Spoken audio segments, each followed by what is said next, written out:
Did you know an entire French village was wiped off the map in a single afternoon? On June 10, 1944, the peaceful farming village of Oradour-sur-Glane was like any other day.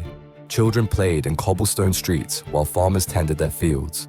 Then German SS troops arrived, claiming they needed routine identity checks. The villagers trusted them. They had no reason not to, but something was wrong. The soldiers began separating everyone. Men were locked inside barns. Women and children were forced into the church. 642 people in total, trapped and confused. The villagers realized too late this wasn't routine.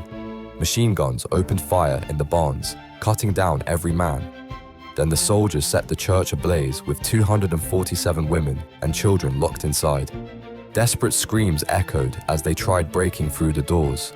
Only 6 people survived the flames that day, an entire community erased in hours.